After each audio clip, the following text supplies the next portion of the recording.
Hi, welcome to Integrative Preparedness. I'm C.Smith. I wanted to shoot just a quick one here in kind of response to a question from yesterday's video on visualization, and give kind of an additional message just because it made me think of it.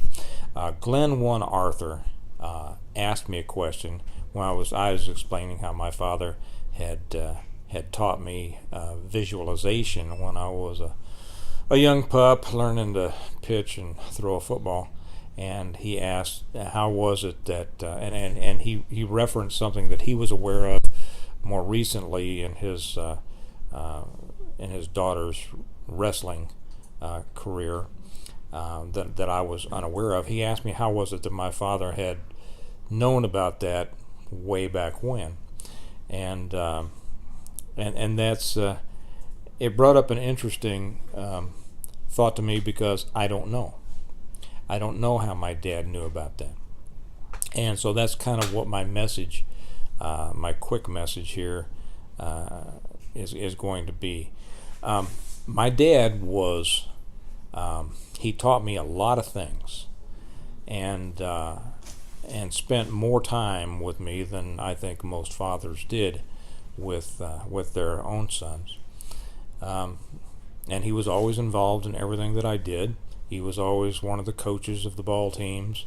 He was always involved in the scouts. He was always on the overnights with us. I think I said in a previous video somewhere that he taught me started teaching me how to throw a knife and an axe and shoot a bow and arrow when I was very young down on some of our family's farms. And he talked to me a lot. He was a man of great experience, of wide and deep knowledge on many subjects, and he was a man who explained a lot. I tell people I was never spanked that I recall. I imagine he would have liked to a couple of times, but he wasn't like that. He talked and he explained, and when we did something that we shouldn't have done, we got talked to and explained as to what we did, why it was wrong, what effect it had on other people, why we shouldn't have done it, how we should never do it again. It went on and on. And when you thought that he was done explaining it the first time and it was just about over with, he started repeating it. And it got to the point to where, sometimes I wish he'd just, go get a belt or something and do it that way, because the talking was just sometimes more than you could take. But that was his way, and I never forgot the lessons that he administered that way. Still, there were many things about my father that I didn't know, many of which until after he died. And I remember when he was still alive, and I was younger and still living at home, I remember coming across the Foot Locker, his Army Foot Locker up in the attic, and finding things in there that I had never heard about and didn't know anything about, and were fascinating to me. He had fought in Europe during World War II, been drafted at 18 years old, and so spent his very important years over there. And of course, wasn't something that he wanted to bring home and share with the family. Any of us who have done things that are far apart from the nicer parts of life, you don't really want to bring that in. I hear people say a lot, you can't make him talk about it, he doesn't like to talk about it. Well, that's true, but I don't think it should be made to sound that dramatic. It's simply a matter that, at least in my case, I don't want to bring that kind of stuff into what's a nicer part of life, and subject my family to things that I think are unnecessary. It doesn't mean that the lessons can't be passed on, but the details I think are not as important to share. And also, there's that aspect, as many of you, I'm sure will agree, that sharing certain things without the background with people who don't have the background to understand them is fruitless and pointless, and sometimes can bring some kind of emotional baggage and pain on those who hear it when they don't have the background to understand it and deal with it. So that's just a long drawn out. I probably shouldn't even have gone there, but that's a lot of people don't talk about things, and that's why. But anyway, I found things in his footlocker that were very interesting, and I asked him about some of them. He answered about most of them, and I learned a great deal about my dad from that. Years later, and I didn't, although he taught me many things. I was not the kind to ask a lot of questions, and he didn't offer a lot, and that was a different kind of generation back then. It was the old, well, how come you never told me this? And then they answer, well, you never asked, which is understandable.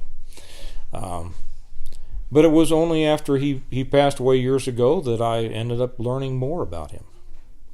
More interesting things and positive. I don't want to leave that hanging like, oh gosh, I wonder what he found out about his dad. No, very, very, very positive things that some of which I wished I'd known while he was still living. But anyway, the purpose of this and what made me Glenn One Arthur's question about this brought the fact to me that when he asked how did my dad know about these things back then, and my answer, I don't know, brought to mind, what I try to remind myself, and I'm not here trying to act like I'm telling any other father what they should do. This is a reminder to all of us that, and it does apply to preparedness.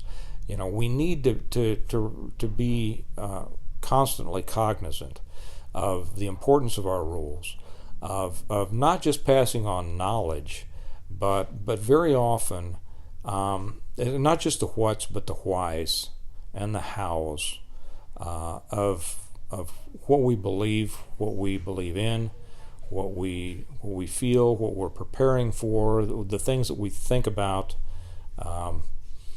in the world, and so that there is a deep understanding among our children, who are going to be the next generation to carry this on, so that they will have that complete understanding, hopefully, of our thoughts, and it will help them develop their own, structure of beliefs and understandings of the world. So, and I also, mothers are just as important. It's just the importance of fatherhood is cannot be underestimated, although so often in this world of ours today it is.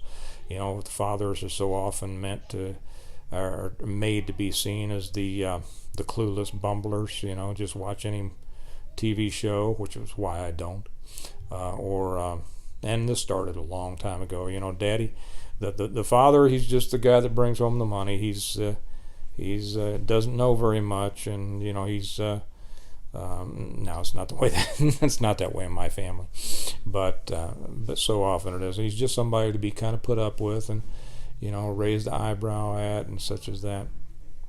I don't think that's probably the case in any family of people who are watching this, because the people in our interest group tend to be much different. They're traditional, but we're surrounded by that world, aren't we? We're surrounded by the world that makes fun of the values, too often, of the values and traditions that we feel are important, and it's important for us to not only hold to those traditions and values, but to pass on to our children the real reasons, and getting pretty deep in the weeds on why we feel the way we do, why we think the things we think, and understanding and always upholding the importance of the mother and the father in the family, and their role in passing on the strength and the unity and the integration of the family. So So anyway, thank you, Glenn One Arthur, for asking me that questions that bring that up, and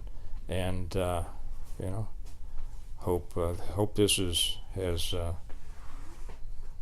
meant a little bit. It certainly brought it up to me, and I appreciate it. So I'll leave it there for that. It's a Friday night. We're going to go do some stuff, and I'll remind you and leave you with the reminder that I always do, and that is that we prepare well today in order to live well tomorrow. I'll see you later. Bye-bye.